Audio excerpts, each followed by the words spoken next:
வணக்கம். நம்ம இன்றைக்கி ஆர்எல்டிஓபி கேஸு ஆன்லைனில் எப்படி ஃபைல் பண்ணுறது அப்படின்னு சொல்லிட்டு பார்ப்போம். ஓகேங்களா? இன்றைக்கி டேட் 24 ஏப்ரல் 2026 மணி இப்போ நைட்டு 8 மணி ஆகுது. ஓகேங்களா? இப்போ இந்த வீடியோ நான் யாருக்காக போடுறேன்னா, எனக்கு பின்னாடி வந்த அட்வொகேட்ஸ், அதாவது பட்டிங் அட்வொகேட்ஸ். ஓகேவா? இது சீனியர்ஸுங்களுக்காக நான் போடலை. இது just purely for education purpose. ஓகேவா? எனக்கு பின்னாடி வர்ற வக்கீல்கள் ஆர்எல்டிஓபி கேஸை எப்படி ஃபைல் பண்ணுறது அப்படின்றத அவங்க கற்றுக்கணுன்றதுக்காக போடுற வீடியோ இது. ஓகேங்களா? அதாவது இந்த ஆர்எல்டிஓபி கேஸு ஆன்லைனில் எப்படி ஃபைல் பண்ணுறது? ஸ்மால் காசஸ் கோர்ட்னா சிறு வழக்குகள் நீதிமன்றம். ஓகேவா? ஸ்மால் காசஸ் கோர்ட் எங்கே இருக்குன்னு உங்கள் எல்லாருக்குமே தெரியும். மெட்ராஸ் ஹைகோர்ட் கேம்பஸுக்குள்ளே ஸ்மால் காசஸ் கோர்ட்டு இருக்குது. ஓகேவா? இப்போ ஆர்எல்டிஓபி அப்படின்னா என்னன்றதை பார்த்துருவோம். சிம்பிளாக ஞாபகம் வச்சுக்கிறதுக்கு, ஆர் அப்படின்னா ரெண்ட்டு, எல்லுனா லேண்டு, ஓகேவா, டீனா டெனன்சி, ஓபினா ஒரிஜினல் பெட்டிஷன். எனக்கு முன்னாடி என்னுடைய லேப்டாப்பை நான் வச்சுக்கிட்டு தான் உங்ககிட்ட பேசிகிட்டு இருக்கேன். எனக்கு அந்தளவுக்கு என்ன சொல்கிறது ஞாபகம் இருக்காது. சில விஷயங்களை மறந்துடுவேன். அதுக்காக தான் என்னோடய கம்ப்யூட்டரை பார்த்து நான் பேசிகிட்டு இருக்கேன். என்னோடய லேப்டாப் டேபிளில் வச்சுருக்கேன். சரிங்களா? அதாவது ஆர்எல்டிஓபின்றது என்னென்னா ஒரு லீகல் ப்ரொசீடிங்ஸு. ஓகேவா? To evict the tenant. இவ்வளோ தான் விஷயம். ஓகேங்களா? இது ராக்கெட் சயின்ஸ் கிடையாது, ரொம்ப சப்ப மேட்ரு. ஓகேங்களா? இந்த விஷயத்தை புரிஞ்சுக்கிட்டாக்கா யார் வேணால் இதை செய்யலாம். ஓகேங்களா? இதை தெரிஞ்சுக்கிறதுக்கு சயின்ஸ் அறிவு தான் தேவை கிடையாது. அப்துல் கலாம் மாதிரி அறிவுலாம், அந்தளவு சயின்ஸ் அறிவுலாம் தேவையில்லை. ஒரு ப்ரொசீஜர், செட் ஆஃப் ப்ரொசீஜர்ஸ் இதை தெரிஞ்சுக்கிட்டாலே போதும். ஓகேவா? இந்த கேஸை நம்ம ஃபைல் பண்ணிடலாம். கரெக்டுங்களா இல்லையா? அதாவது பிளைண்ட்னா என்னது? புகார் மனு. பெட்டிஷன்னா என்னது? புகார் மனு. ஓகேவா? இப்போ இந்த பிளைண்ட்டை நம்ம ரெண்ட் கோர்ட்டில் ஃபைல் பண்ணணும். அந்த ரெண்ட் கோர்ட்டுனாலும் ஸ்மால் காஸ் கோர்ட்டுனாலும் ரெண்டும் ஒன்று தான். கரெக்டுங்களா? ஸோ இப்போ இந்த பிளைண்ட்டை நம்ம எதில் போடுவோம்? இப்போ இந்த ஆர்எல்டிஓபி, ஆர்னா ரெண்ட்டு, எல்லுனா லேண்டு, டீனா டெனன்சி, ஓகேவா, ஒரிஜினல், ஓபினா ஒரிஜினல் பெட்டிஷன். ஓகேவா? இப்படி தான் ஞாபகம் வச்சுக்கணும். கரெக்டுங்களா? இந்த நம்ம ஃபைல் பண்ணுறது எதில் ஃபைல் பண்ணுவோம்? அப்படி எந்த சட்டத்தின் கீழே ஃபைல் பண்ணுவோம் அப்படின்னா Tamil Nadu regulation of rights and responsibilities of landlords and tenants act 2017 கீழே, அந்த சட்டத்தின் கீழே நம்ம ஃபைல் பண்ணுவோம். ஓகேங்களா? என்ன மேட்டர் அப்படின்னா இப்போ டெனண்ட் நம்ம வீட்டில் குடியிருப்பார், ஆனால் வாடகை தர மாட்டார், காலியும் பண்ண மாட்டார், அட்வான்ஸும் கழிஞ்சிருக்கும், ஆனால் வீட்டை டேமேஜ் பண்ணுவார். கரெக்டுங்களா? நம்ம அவங்களுக்கு வீட்டை வாடகை கொடுத்துருப்போம். அவங்க என்ன பண்ணுவாங்கன்னா ஹவுஸ் ஓனர் மேலே இருக்கிற ஆத்திரத்தில் வெஸ்டர்ன் டாய்லெட்டுக்குள்ளே போய் ஆற்று மணலில் தூக்கி போட்டுருவாங்க. அதுக்கப்புறம் சவுத் இண்டியன் டாய்லெட் இருக்கும், அந்த சவுத் இண்டியன் டாய்லெட் ஓட்டையிலையும் கொண்டு போயிட்டு ஆற்று மணலில் போடுறது. அதுக்கப்புறம் வீட்டில் ஒரு வாஷ் பேசின் இருக்குது சார், அதை மட்டும் ஏன் விட்டு வைக்கணும், அதுலேயும் ஆற்று மணலில் போட்டு வைப்போம், ஆற்று மணலில் போடுறது. அதுக்கப்புறம் பார்த்தீங்கன்னா பாத்ரூமில் வேணுன்ட்டுமே டேப்பை உடைக்கிறது. கரெக்டுங்களா? ஹவுஸ் ஓனர் இல்லாத நேரத்தில் அவரோட கார் சைலன்சரில் கொண்டு போய் ஆற்று மணலில் தூக்கி போடுறது. இந்த மாதிரிலாம் பண்ணுறாங்க சார். நான் என்ன சார் பண்ண முடியும் அப்படின்னா, நீங்கள் போய் போலீஸ் ஸ்டேஷனில் கம்ப்ளைண்ட் கொடுத்தாலும் கேஸை விசாரிச்சுட்டு நீங்கள் quit and deliver original suit போடுங்க, அப்படி இல்லைன்னா ஆர்எல்டிஓபி கேஸை போடுங்கன்னு சொல்லிட்டு என்ன சொல்கிறது போலீஸ்காரங்க அமுச்சு விட்ருவாங்க. அவங்கக்கிட்ட நீங்கள் சிஎஸ்ஆர் வாங்குறதே கஷ்டம். கரெக்டுங்களா இல்லையா? ஸோ இப்போ இந்த மாதிரிலாம் அநியாயம் பண்ணுறானே சார் அப்படின்னா, அவன் இந்த மாதிரிலாம் அநியாயம் பண்ணதுக்கு உங்கள்கிட்ட எவிடன்ஸ் இருக்குது? ஆனால் இருக்காது. ஓகேங்களா? ஏன்னா அவன் என்ன பண்ணுறான், அவனுடைய வெஸ்டர்ன் டாய்லெட்டுக்குள்ளே போயிட்டு ஆற்று மணலில் தூக்கி போடுறது. அப்போ அங்கே டாய்லெட் அடைச்சிக்கும். சார் ஒரே ஒரு பெட்ரூமில் வெஸ்டர்ன் டாய்லெட் இருக்குது, இன்னொரு பெட்ரூமில் சவுத் இண்டியன் டாய்லெட் இருக்குது, அதையும் விட்டு வைக்கல, அதுலேயும் ஆற்று மணல் தூக்கி போட்டான் சார். சரி, ஓகே சார், வாஷ் பேசினையும் உடச்சி விட்டான் சார். ஓகேங்களா? ஹவுஸ் ஓனர் இல்லாத நேரமாக பார்த்து வண்டியில் காரில் சைலன்சரில் மண்ணு தூக்கி போடுறான் சார் அப்படின்னா, இதுக்கெல்லாம் எந்த எவிடன்ஸும் கிடையாது. கரெக்டுங்களா? ஸோ எவிடன்ஸே யார்கிட்டையும் இருக்காது. அப்போ அவனை என்ன பண்ண முடியும்னா, அவனை ஒன்றுமே பண்ண முடியாது. ஹவுஸ் ஓனர் அவனை எவிக்ட் பண்ணணும். எவிக்ட்னா அவனை காலி பண்ணுறது, அவனை காலி பண்ணணும், அவன் வீட்டை விட்டு காலி பண்ணணும் அப்படின்னா இந்த ஆர்எல்டிஓபி கேஸ் தான் போட்டு ஆகணும். கரெக்டுங்களா இல்லையா? ஸோ இப்போது அக்ரிமெண்ட் முடிஞ்சு போச்சு. இப்போ நம்ம மெட்ராஸ் சிட்டியில் பல பேர் அக்ரிமெண்ட் வச்சுருக்க மாட்டாங்க. ஓகேவா? அக்ரிமெண்ட் இல்லாமல் வீட்டை வாடகை கொடுவாங்க. அவங்க மனசுக்குள்ளே ஒரு மிகப்பெரிய புத்திசாலி நினப்பு, அக்ரிமெண்ட் இல்லைன்னா நம்ம ஈஸியாக அவனை காலி பண்ணிடலாம், வீட்டை காலி பண்ணிடலான்னு சொல்லிட்டு. அக்ரிமெண்ட் இல்லைன்னா quit and deliver original suit நம்ம போடணும். அக்ரிமெண்ட் இருந்துச்சுன்னா ஆர்எல்டிஓபி போட்டுக்கலாம். ஓகேங்களா? அக்ரிமெண்ட் இருந்தாலும் இல்லை அப்படின்னாலும் டெனண்ட் பிரச்சனை கொடுக்கணும்னு நினச்சிட்டான்னா டெனண்ட் பிரச்சனை கொடுப்பான். கரெக்டுங்களா இல்லையா? ஸோ இப்போ இதில் மேட்டர் என்னென்னா, அக்ரிமெண்ட்டு காலாவதி ஆகிப்போச்சு, அக்ரிமெண்ட் எக்ஸ்பைரி ஆகிப்போச்சு அப்படின்னாலும் அந்த எக்ஸ்பைரி ஆனதுக்கப்புறம் அந்த டெனண்ட் ஒரு நாள் வீட்டில் இருந்தால் கூட, நம்ம வீட்டில் இருந்தால் கூட அது அன்லாஃபுல் ஆக்குபேஷனாகவே கருதப்படும். ஓகேங்களா? ஸோ அந்த 11 மாத ரெண்டல் அக்ரிமெண்ட்டை வந்து காலாவதி ஆனதுக்கப்புறம் அவர் அங்கே குடியிருக்கிறாருன்னா என்ன அர்த்தம்னா he is preaching the rental agreement அப்படின்னு தான் அர்த்தம். இதுக்கு சட்டப்படி முறைப்படி வந்து ஸ்மால் காசஸ் கோர்ட்டில் வந்து நம்ம சென்னை சிட்டி லிமிட்னா ஸ்மால் காசஸ் கோர்ட்டில் வந்து நம்ம என்ன பண்ணுவோம் அப்படின்னா வந்து கேஸை வந்து ஃபைல் பண்ணுவோம். ஓகேங்களா? அது அட்வொகேட்ஸ் தான் வந்து ஃபைல் பண்ணுவாங்க. லேண்ட்லார்ட்ஸ் போய்ட்டு அட்வொகேட்டை காண்டாக்ட் பண்ணுவாங்க. அட்வொகேட்டை டிராஃப்ட் எழுதி கேஸை போட்டு நம்பரிங் பண்ணி கேஸ் நடக்கும். கரெக்டுங்களா? இப்போ இதுதான் விஷயம். இப்போ ஆர்எல்டிஓபி கேஸு ஆன்லைனில் நம்ம ஃபைல் பண்ணணும். ஆன்லைனில் தான் இதை போடணும். ஆன்லைனில் போட்டால் என்ன ஆகும்னா கொஞ்சம் சீக்கிரம் நம்பர் ஆகும். ஓகேங்களா? இப்போ சிட்டி சிவில் கோர்ட் இருக்குது, மெட்ராஸ் ஹைகோர்ட் கேம்பஸ்க்குள்ளே சிட்டி சிவில் கோர்ட் இருக்குது. அங்கே நம்ம ஆன்லைனில் ஃபைல் பண்ணுறோம் அப்படின்ற பட்சத்தில் ஒரு 3-4 நாளில் நம்பர் ஆகிடுது. மேக்ஸிமம் ஒன் வீக்கில் நம்பர் ஆகிடுது. ஸ்மால் காசஸ் கோர்ட்லேயும் வந்து பார்த்திங்கன்னா ஒரு 1 வீக்கில் நம்பர் ஆகிடுது. கரெக்டுங்களா? ஸோ இப்போ வந்து எல்லா கோர்ட்லேயும் என்ன சொல்கிறாங்க அப்படின்னா வந்து ஆன்லைனில் போடணும் அப்படின்றாங்க. ஆன்லைனில் தான் போடணும் அப்படின்றாங்க. ஆன்லைன் ஒரு பக்கம் வந்து பார்த்தா கொஞ்சம் நமக்கு ஈஸியாகவும் இருக்குது. கரெக்டுங்களா இல்லையா? ஆன்லைனில் போட்டால் ஆன்லைனில் தான் ஃபீஸ் கட்டணும். ஆஃப்லைனில் போட்டால் ஜுடிஷியல் ஸ்டாம்ப் பேப்பர் வாங்கி அதன் வழியாக நம்ம ஃபீஸ் கட்டணும். ஓகேங்களா? ஸோ ஆன்லைனில் போட்டால் ஆன்லைனில் தான் ஃபீஸ் பேமெண்ட் பண்ணணும். ஓகேங்களா?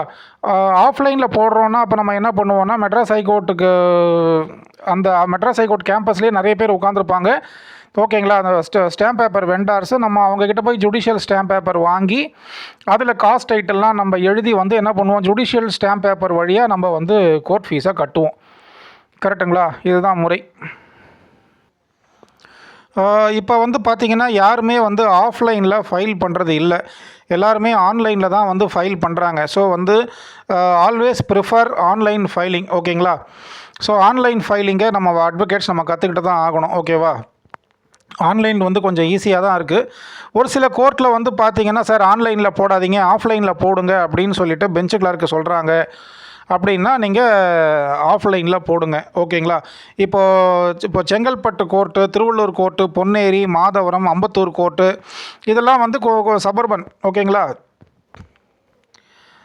ஸோ இப்போ வந்து என்ன ஆகும் அப்படின்னா இந்த மாதிரி ஏரியாஸில் வந்து பார்த்திங்கன்னா சார் ஆஃப்லைனில் போடுங்க சார் அப்படின்னு சொல்கிறாங்கன்னா சபர்பன் கோர்ட்டில் வந்து ஆஃப்லைனில் போடுங்க அப்படின்னு சொல்கிறாங்கன்னா நீங்கள் ஆஃப்லைனில் போடுங்க. ஒரு சில நேரங்களில் எனக்கு ஸ்லிப் ஆஃப் த டங்கு. கரெக்டுங்களா? கொஞ்சம் மாற்றி பேசிடுவேன். கரெக்டுங்களா? அதெல்லாம் தப்பாக எடுத்துக்காதீங்க. தவறு இருந்தால் மன்னிச்சிக்கோங்க. எதுவுமே இன்டென்ஷனலி வந்து நம்ம வந்து தப்பாக இன்ஃபர்மேஷனை நம்ம யூடியூப்பில் கொடுக்கறது இல்லைங்க. கரெக்டுங்களா? ஏன்னா வந்து எல்லோரும் படிச்சுக்கணும், எல்லோரும் கற்றுக்கணுன்றதுக்காக தான் நான் வீடியோ போடுறேன். ஒரு சில இடங்களில் வந்து எனக்கே ஒரு சில டவுட் வரும். ஓகேங்களா? நான் வந்து பெரிய ஆள்லாம் கிடையாதுங்க, நான் கற்றுக்கிட்டு இருக்கேன். ஓகேங்களா? சாகிற வரைக்கும் கற்றுக்குவேன். கற்றுக்கிட்டு அடுத்தவங்களுக்கு சொல்லி கொடுத்துட்டு செத்து போயிடுவேன் சார். ஓகேங்களா? நான் வந்து பெரிய ஆளுலாம் நான் வந்து தட்டி நான் கிளைம் பண்ணுறதெல்லாம் கிடையாதுங்க. ஓகேங்களா? நிறைய விஷயங்கள் வந்து லீகலில் வந்து நம்ம கற்றுக்க வேண்டியிருக்கு. டெய்லி கற்றுக்கணும்.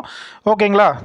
ஏன் அப்படின்னா வந்து நம்ம +2 வரைக்கும் என்ன படிப்போம் அப்படின்னா அதே ஃபிசிக்ஸு, கெமிஸ்ட்ரி, பாட்டனி, ஜுவாலஜி, ஓகேங்களா, இந்த commerce, economics, business mathematics, computer science இதெல்லாம் படிப்போம். கடைசி வரைக்கும் சட்டமே படிக்க மாட்டோம். +1 காலேஜுக்கு வந்து தான் சட்டம் படிப்போம். அப்போ சட்டம் புது சப்ஜெக்ட்டு. சட்டம்ன்றது ஒரு கடல். கரெக்டுங்களா? அதை நம்ம வந்து 4ஆம் கிளாஸ் 5ஆம் கிளாஸ்லேயே படிக்க ஆரம்பிக்கணும். கரெக்டுங்களா இல்லையா? 4ஆம் கிளாஸ் 5ஆம் கிளாஸ்லேயே படிக்க ஆரம்பித்தா தான் அதை ஸ்கூல் வந்து சொல்லிக் கொடுக்கணும். கரெக்டுங்களா? டிராஃபிக் ரூல்ஸ்னால் என்னது, ஐபிசினா என்ன, சிஆர்பிசினா என்னது, இதெல்லாம் வந்து கொஞ்சம் 7th ஸ்டாண்டர்ட் 8th ஸ்டாண்டர்ட்லேயே நம்ம கொஞ்சம் கற்றுக்க ஆரம்பிச்சிரு. கமர்ஷியல் சூட்னா என்னது, சிவில் ப்ரொசீஜர்னா என்ன, கிரிமினல் ப்ரொசீஜர்னா என்ன, எவிடன்ஸ்னால் என்னது, எவிடன்ஸ் ஆக்ட்னா என்னது, இதெல்லாம் வந்து பார்த்திங்கன்னா ஸ்கூல்லேயே நமக்கு சொல்லி கொடுத்துருந்தாங்கன்னா நமக்கு ஒரு பேசிக் நாலேஜ் இருக்கும். நம்ம வந்து காலேஜில் வரும்போது நமக்கு அவ்வளோ பெருசாக கன்ஃபியூஷன் ஆகாது. ஓகேவா? நம்ம வந்து என்ன பண்ணுவோம், காலேஜ் வரைக்கும் ஒன்றுமே படிக்க மாட்டோம். அந்த ஃபிசிக்ஸு, கெமிஸ்ட்ரி, பாட்டனி, ஜுவாலஜி, ஓகேங்களா, அதுக்கப்புறம் வந்து பார்த்திங்கன்னா இந்த பிஸ்னஸ் மேத்தமெட்டிக்ஸு, கம்ப்யூட்டர் சயின்ஸ் என்னென்னமோ படிப்போம். அதெல்லாம் வந்து இப்போ வாழ்க்கையில் சோறு போடலைங்க. சட்டம் தான் டெய்லி சோறு போட்டுக்கிட்டு இருக்குது. சட்டம் தான் டெய்லி எனக்கு காசு கொடுக்குது. கரெக்டுங்களா? அப்போ அந்த சட்டத்தை வந்து நம்ம எப்போ படிக்கிறோம், +2 முடிச்சு ஃபஸ்ட் இயரில் வந்து படிக்கும்போது ஒன்றுமே புரியாது. ஓகேங்களா? ஏதோ லா டிகிரி படித்து பாஸ் பண்ணிவிடுவோம். டிகிரியை வாங்கிட்டு வந்து கோர்ட்டில் வந்து நின்னாக்கா வந்து எதுவுமே புரியாது, தெரியாது. அப்போ சிபிசி புக்கை பார்த்தாலே பயமாக இருக்கும். கரெக்டுங்களா இல்லையா? ஐபிசி, சிஆர்பிசி ஈஸியாக புரிஞ்சிடும். எவிடன்ஸு அவ்வளோ சீக்கிரம் புரியாது. கரெக்டுங்களா? ஸோ அப்போ வந்து என்ன ஆகும்னா அப்போ நம்ம டெய்லி கற்றுக்க வேண்டியதாக இருக்குது. டெய்லி கோர்ட்டுக்கு வரணும், டெய்லி கோர்ட்டில் ப்ராக்டிஸ் பண்ணணும், டெய்லி கேஸை நடத்தணும், டெய்லி கேஸில் வந்து நம்ம போய் ஜட்ஜுக்கிட்ட அப்பியர் ஆகணும். சரிங்களா? ஸோ இதெல்லாம் தான் இப்படி அப்போ வந்து நம்ம வந்து டெய்லி லேர்னிங். கரெக்டுங்களா இல்லையா? டெய்லி லேர்னிங் என்னும்போது நம்ம டெய்லி கற்றுக்குவோம். சரிங்களா? ஸோ ஒரு ஸ்லிப் ஆஃப் த டங், ஒரு சில நேரங்களில் வார்த்தைகள் தப்பாக வந்துருச்சுன்னா மன்னிச்சிக்கோங்க. என்ன சார் ஒரு மேஜிஸ்ட்ரேட் கோர்ட்டை சபர்பன் கோர்ட்டுன்றாரு, சிட்டி கோர்ட்டை வந்து ஊர் கோர்ட்டு, டிஸ்ட்ரிக்ட் முன்சிஃப்ன்றாரு. உங்களுக்கு தெரிஞ்சதுன்னா அடுத்தவங்களுக்கு சொல்லிக் கொடுங்க. ஓகேவா? எனக்கு வந்து என்னோடய லிமிட்டட் நாலேஜ், எனக்கு இருக்கிற நாலேஜை வச்சுக்கிட்டு நான் கற்றுக்கிறத வச்சுக்கிட்டு இன்றைக்கி என்ன கற்றுக்கிட்டனோ அதை நான் வீடியோ போடுறேனே தவிர தவறாக சொல்லிக் கொடுக்கணுன்ற எண்ணம் நம்மக்கிட்ட கிடையாதுங்க. சரிங்களா? ஸோ இப்போ வந்து இப்போ நான் போகாத கோர்ட்டு கிடையாது. ஓகேங்களா? நான் எல்லா கோர்ட்டுக்கும் போவேன். ஓகேங்களா? எல்லா கோர்ட்லேயும் எங்களுக்கு கேஸ் இருக்குது. அப்போ என்ன சொல்லுவாங்க, திருவள்ளூர் கோர்ட்டுக்கு போவோம், பொன்னேரி கோர்ட்டு போவோம், மாதவரம் கோர்ட் போவோம், அம்பத்தூர் கோர்ட்டு போவோம். சார் இங்கே ஆன்லைனில் போட்டுறாதீங்க சார், ஆஃப்லைனில் போடுங்கன்னு சொல்லி அனுப்புவாங்க. இப்போ திருவள்ளூர் கோர்ட்லாம், பொன்னேரி, மாதவரம் இங்கெல்லாம். கரெக்டுங்களா? சரி, அப்போ வந்து அவங்க ஆஃப்லைனில் சொல்கிறாங்கன்னா அப்போ ஆஃப்லைனில் போடுறது தான் நமக்கு நல்லது. நம்ம அப்படி தான் ஆதி காலத்தில் அப்படி தான் போட்டுக்கிட்டு இருந்தோம். இப்போ தான் ஆன்லைன் வந்திருக்குது. முன்னாடிலாம் நம்ம ஆஃப்லைனில் தான் போட்டுக்கிட்டு இருந்தோம். நமக்கு ஆஃப்லைன் தான் ரொம்ப ஈஸியாக இருந்துச்சு. ஆன்லைன் நமக்கு ரொம்ப கஷ்டம். ஓகேங்களா? நம்ம வந்து கம்ப்யூட்டர் படிக்கல, நம்ம சட்டம் தான் படிச்சிருக்கிறோம். கரெக்டுங்களா? இனிமேல் தான் ஒன்றுனா நம்ம கற்றுக்கிட்டு வரணும். நான் ஆன்லைனில் ஒன்றுத்தை போட்டு அப்லோடு பண்ணுறதுக்குள்ளே ஆஃப்லைனில் 10 கேஸ் டிராஃப்ட் பண்ணி 10 கேஸ் நம்பர் பண்ணி விட்ருவேன். கரெக்டுங்களா? நம்ம அந்தளவுக்கு ஆஃப்லைனில் பண்ணி நமக்கு ஸ்பீடாகி நம்ம பண்ணி பழக்கம். அப்போ டக்குன்னு ஆன்லைன் நமக்கு ஒன்றும் புரிய மாட்டேங்குது, தெரிய மாட்டேங்குது. நம்ம அதிலே உட்காந்து தடவிட்டு உட்காந்துருக்க வேண்டியதாக இருக்குது. பட் இனி காலங்கள் ஆன்லைன் தான். ஓகேவா? இனி ஆஃப்லைன் கிடையாது. ஆன்லைனில் என்ன தலைவலி அப்படின்னா வந்து ஒவ்வொரு டாக்குமெண்ட்டையும் நம்ம ஸ்கேன் பண்ணி அதை ஓசிஆர் ஃபார்மேட்டாக கன்வெர்ட் பண்ணி அதை வந்து அப்லோடு பண்ணணும் அந்த ஃபைலிங் வெப்சைட்டில். ஓகேங்களா? ஆனால் வேறு வழி கிடையாது. நம்ம அதை பண்ணி தான் ஆகணும், ப்ராக்டிஸ் பண்ணி கற்றுக்கிட்டு தான் ஆகணும். ஸோ நாம் தான் வந்து ஆன்லைனுக்கு வந்து பழகிக்கணும் சார். ஓகேங்களா? வேணா நமக்கு வேறு வழி கிடையாது. சரிங்களா? இப்போ வந்து ஓகே, இது பார்ப்போம். ஹெட்டிங் வந்து இப்போ நம்ம காஸ்ட் டைட்டில் ஹெட்டிங் எப்படி வரும்னா, in the court of small causes at சென்னைன்னு வரும். Before the rent control authority under the RLTOP act அப்படின்னு தான் வரும். ஓகேங்களா? இதில் வந்து பெட்டிஷனர் யார், பெட்டிஷனர் எப்படி சொல்லுவாங்கன்னா அப்ளிகேண்ட் அப்படின்வாங்க. ஓகேங்களா? அப்ளிகேண்ட்னா மனுதாரர், பெட்டிஷனர்னாலும் மனுதாரர். இதில் வந்து அப்ளிகேண்ட் அண்ட் ரெஸ்பாண்டன்ட்னு சொல்லுவாங்க. நம்ம பிளைன்டிஃப் அண்ட் டிஃபெண்டன்ட்னு சொல்லுவோம். ஓகேங்களா? பெட்டிஷனர் ரெஸ்பாண்டன்ட் அப்படின்வோம். கம்ப்ளைனன்ட் ஆப்போசிட் பார்ட்டி அப்படின்னு சொல்லுவோம். கம்ப்ளைனன்ட் அக்யூஸ்ட் அப்படின்னு சொல்லுவோம். இப்போ இதில் வந்து நம்ம என்ன சொல்லுவோம் அப்படின்னா வந்து பெட்டிஷனரை வந்து நம்ம அப்ளிகேண்ட்னு சொல்லுவோம், டிஃபெண்டண்ட்டை வந்து ரெஸ்பாண்டன்ட் அப்படின்னு சொல்லிட்டு நம்ம சொல்லுவோம்.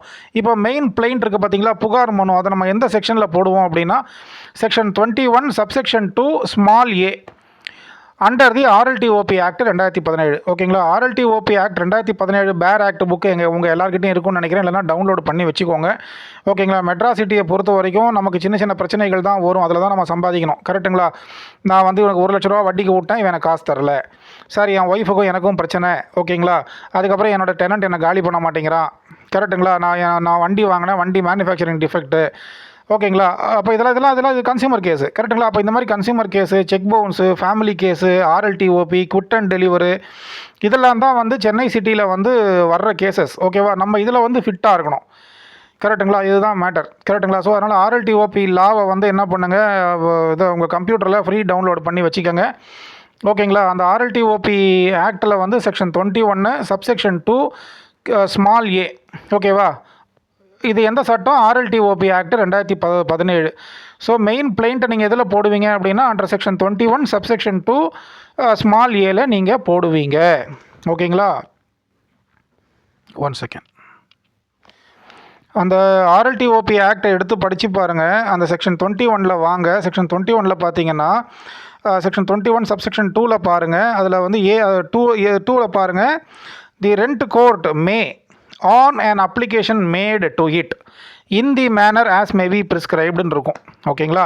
Make an order for recovery of possession of the premises அப்படின்னு இருக்கும். கரெக்டுங்களா? ஸோ அப்போது அந்த மெயின் பிளைண்ட்டை வந்து செக்ஷன் 21 சப்செக்ஷன் 2 ஸ்மால் ஏவில் போடுவீங்க. அண்டர் தி RLTOP ஆக்ட் 2017 போடுவீங்க. ஓகேங்களா? இதுதான் மேட்ரு. ஓகேங்களா? நான் வந்து என்ன சொல்கிறது, யார் கலாய்க்கிறீங்களோ கலாய்ங்க சார், யார் காரி துப்புறீங்களோ காரி துப்புங்க சார். ஓகேங்களா? தலையில் கழுவி கொட்டணும்னு நினச்சிங்கன்னா தலையில் கழுவி கொட்டுங்க, பிரச்சனை இல்லை. நான் டெய்லி தான் கோர்ட்டுக்கு வரேன். ஓகேங்களா? யார் என்னென்ன பேசணுமோ பேசுங்க, மூஞ்சிக்கு நேராக பேசுங்க, முதுகுக்கு நேராக பேசுங்க. நீங்கள் பேசி எனக்கு ஒன்றுமே ஆக போகிறது கிடையாது. நீங்கள் கிண்டல் பண்ணாலும் கலாசினாலும் எனக்கு ஒன்றும் ஆக போகிறது கிடையாது. கரெக்டுங்களா? என்னை பொறுத்த வரைக்கும் நம்ம வந்து நான் 4000 ரூபா ஸ்டைஃபண்டுக்கு கஷ்டப்பட்டுட்டு ஓகேவா, நாய்படாத பாடு பட்டுட்டேன். ஒரு மணி நேரத்துக்கு ஒரு நாளைக்கு 12 மணி நேரம் உழைக்கணும், 4000 ரூபா ஸ்டைஃபண்டு, அதை வச்சு ஒன்றும் பண்ண முடியாது. கரெக்டுங்களா? நான் அவ்வளோ வறுமையில் என்ன சொல்கிறேன், நான் வந்து 3 வேளை நல்லபடியாக சாப்பிட்ட குடும்பம். ஆனால் வக்கீல் படித்ததுக்கு அப்புறம் தான் ஓகேங்களா வறுமைனா என்னன்னே தெரிய ஆரம்பிச்சிது. அவ்வளோ வறுமையில் நான் வந்து ரொம்ப செத்து சுண்ணாம்பாயிட்டேன். கரெக்டுங்களா? நான் எதுக்கு இதை சொல்கிறேன் அப்படின்னா, நான் பட்ட வறுமை, அந்த வேதனை, ஓகேவா, அந்த பணம் இல்லையே, நம்ம பொண்டாட்டி பிள்ளைக்கு எப்படி சோறு போடுவோம், எப்படி ஸ்கூல் ஃபீஸ் கட்டுவோம், எப்படி வாடகை கட்டுவோம், எப்படி கரண்ட் பில்லு கட்டுவோம், கரெக்டுங்களா? எப்படி அப்பா அம்மாவுக்கு வைத்திய செலவு பார்ப்போம், இந்த 4000 வச்சு நம்ம என்ன செய்ய முடியும், யார்கிட்ட போய் கடன் கேட்க முடியும், நம்ம வக்கீலாக வேறு இருக்கிறோமே, வக்கீலாக இருக்கிறோம், நமக்கு வந்து நம்ம போய் எப்படி கடன் கேட்க முடியும், நம்மளை யார் வந்து மதிப்பா, நம்மளுக்கு யார் காசு கொடுப்பா, நம்ம யார்கிட்ட போய் கையேந்த முடியும், சேவிங்ஸும் கிடையாது, பூர்வீக சொத்தும் கிடையாது.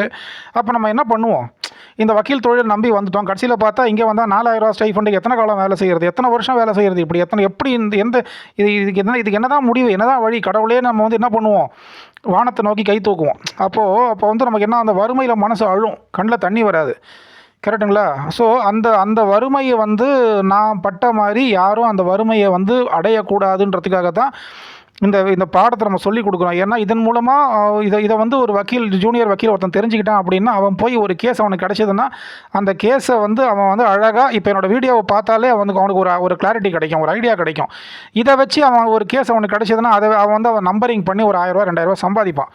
அதுக்காகத்தான் நான் இந்த வீடியோவை போடுறேனே தவிர நீங்கள் கலாய்க்கிறதுக்காக, கிண்டல் பண்ணுறதுக்காக நான் போடலை. நீங்கள் கலாய்ங்க, கிண்டல் பண்ணுங்க, கடவுள் உங்களை பார்க்க போகிறாரு, வேறு ஒன்றும் கிடையாது. கரெக்டுங்களா? அவங்களால முடிஞ்சால் அடுத்தவனுக்கு சொல்லிக் கொடுங்க, இல்லைனா சொல்லிக் கொடுக்குறவனை கிண்டல் பண்ணிங்கன்னா ஒன்றும் சொல்கிறதுக்கு இல்லை. கடவுள் தான் உங்களுக்கு என்ன பண்ணணுமோ கடவுள் அதை பண்ணுவார், அவ்வளோதான், வேறு ஒன்றும் சொல்கிறதுக்கு இல்லை. சரிங்களா? இந்த RLTOP ஓகேங்களா, இந்த RLTOPயினுடைய ஃபுல் செட்டு நான் வச்சுருக்கேன். வேர்ட் டாக்குமெண்ட்லேயும் வச்சுருக்கேன், பிடிஎஃபாகவும் வச்சுருக்கிறேன். யாருக்காச்சும் தேவைன்னா எனக்கு ஃபோன் பண்ணி கேளுங்க. நான் உங்களுக்கு வக்கீல்களுக்கு மட்டும் இலவசமாக உங்களுக்கு தரப்படும். ஓகேங்களா? உங்களுக்கு வாட்ஸ்அப்பில் வேணால் அமுச்சு விட்றேன், இமெயிலில் வேணால் அமுச்சு விட்றேன், ஒரு ஃபுல் செட்டு. ஓகேங்களா? அந்த ஃபுல் செட்டை நீங்கள் ஒரு முறை படிங்க. அதை நீங்கள் பார்த்தீங்கனாலே உங்களுக்கு ஒரு ஐடியா கிடைக்கும். ஓஹோ, இப்படி தான் பண்ணியிருக்காங்களா, இது ரொம்ப சின்ன விஷயமாச்சே, ரொம்ப அல்ப விஷயமாச்சே, இதுவே நம்ம போய் பெரிய விஷயமாக நினச்சிக்கிட்டு இருந்தோமே.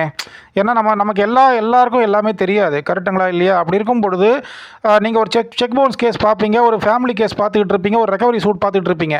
திடீர்னு ஒரு பெயில் மேட்ரு வரும். நீங்கள் சிவில் சைடு அட்வொகேட்டாக இருப்பீங்க, எப்படி பெயில் எடுக்கிறதுன்னு உங்களுக்கு தெரியாமல் இருக்கும். அது கூட நான் பெயில் கூட எப்படி பெயில் எடுக்கணும்னு நான் வீடியோ போட்டிருப்பேன். நீங்கள் போய் கிரிமினல் சைடு அட்வொகேட்ஸ் கிட்ட கேட்பீங்க, அவங்க வந்து உங்களுக்கு சரியாக அவங்க பதில் சொல்லலைன்னா அப்போ அந்த கேஸ் உங்கள் கையை விட்டு போகும். நம்ம கை கட்டினது வாய் கட்டலையே, நமக்கு இந்த விஷயத்தை தெரிஞ்சிக்கலையே நம்ம. கரெக்ட், நம்ம சிவில் சைடில் இருக்கிறோம், நமக்கு எப்படி கிரிமினல் சைடு தெரியும்? கரெக்டுங்களா இல்லையா? நான் எதுக்கு சொல்கிறேன்னா, சென்னை டு கன்னியாகுமரி எனக்கு ரூட்டு தெரியுங்க. ஆனால் சென்னையிலேருந்து பீகாருக்கு எப்படி போகணும், ரோடுவே எனக்கு தெரியாதுங்க. சென்னை டு அருணாச்சல் பிரதேசம் எனக்கு எப்படி போகணும்னு தெரியாதுங்க. ரோடுவே எனக்கு தெரியாதுங்க. ஆமாம், கண்டிப்பாக தெரியாது. ஏன்னா சென்னையிலேருந்து கன்னியாகுமரி வரைக்கும் தமிழ்நாடு ஃபுல்லாக சுற்றினவனுக்கு எப்படி வந்து நார்த் இந்தியா தெரியும்? அந்த மாதிரி சிவில் சைடு ப்ராக்டிஸில் இருக்கிறவங்களுக்கு கிரிமினல் சைடு தெரியாது, கிரிமினல் சைடில் இருக்கிறவங்களுக்கு சிவில் சைடு தெரியாது. ஸோ ஒருத்தர் தான் இன்னொருத்தருக்கு சொல்லிக் கொடுக்கணும். ஆனால் இங்கே சொல்லிக் கொடுக்கணுன்ற எண்ணம் யாருக்குமே இங்கே கிடையாது. அதனால தான் நான் என்ன பண்ணுறேன், அதனால தான் ஒவ்வொரு வக்கீலும் கஷ்டப்பட்டுக்கிட்டு உட்காந்துருக்குறாங்க. ஒருத்தருக்கு தெரிஞ்சால் இன்னொருத்தருக்கு சொல்லிக் கொடுக்கணும். அட்லீஸ்ட் உங்களுக்கு தெரியலையா, அடுத்தவங்களை ரெஃபர் பண்ணி விடணும். இப்போ இதில் என்ன ஆகுதுன்னா, நம்ம கேஸை ரெஃபர் பண்ணி விட்டாக்கா அவங்க அங்கே சம்பாதிச்சுட்டு போயிடுறாங்க. ஒரு 500 1000 கூட வந்து ரெஃபர் பண்ணணும்னு காசு கொடுக்க மாட்டாங்க. கரெக்டுங்களா? நான் நிறைய கேஸ் அப்படி ரெஃபர் பண்ணியிருக்கேன். இப்போ கடைசியில் வந்து இப்போ நம்மக்கிட்ட வேலை வாங்கிக்குவாங்க. சார் இந்த டிராஃப்ட் பண்ணி கொடுங்கன்னு சொல்லுவாங்க. நம்ம டிராஃப்ட் பண்ணி கொடுப்போம், ப்ரூஃப் ஆஃப் டெபிட் ரெடி பண்ணி கொடுப்போம், ரிட்டன் ஆர்குமெண்ட்ஸ் ரெடி பண்ணி கொடுப்போம், பிளெயின்ட்டை ரெடி பண்ணி கொடுப்போம். சார் தரேன்னு சொல்லிட்டு ஒரு 500 1000 கூட கொடுக்காம அவங்க பாட்டு போயிடுவாங்க. ஆனால் அவங்க 20,000 சம்பாதிச்சுட்டு போயிடுவாங்க. இப்படி சில பேர் இருக்கிறாங்க. அதுக்கப்புறம் வந்து என்ன ஆகுது அப்படின்னா வந்து அதான் இப்படி ஆக மொத்தம் தனக்கு தெரிஞ்சதை சொல்லித்தர மாட்டேன். இன்னொன்று, இது யார் ரெஃபர் பண்ணாலும் அவங்களுக்கு உண்டான காசு தர மாட்டேன். கரெக்டாக இல்லையா? ஸோ இப்படி தான் ஓடிட்டுருக்கு. கரெக்ட். ரெஃபரன்ஸ்னால் என்னது? இப்போ எனக்கு ஒரு மேட்ரு வருது. இப்போ நான் லோவர் கோர்ட்டில் இருக்கிறேன், ஒருத்தர் ரிட் பெட்டிஷன் போடணுன்றார். அப்போ நான் என்ன பண்ணுவேன், என்னோட ஃப்ரெண்டுக்கு ரெஃபர் பண்ணி விடுவேன். அவர் ரிட் பெட்டிஷனுக்கு 50,000 ஃபீஸ் வாங்குவார், நமக்கு ஒரு 500 கூட கொடுக்க மாட்டார். சரி, இப்போ உனக்கு நான் நல்லது பண்ணதாக இருக்கட்டும். இது வந்து தப்பு இது.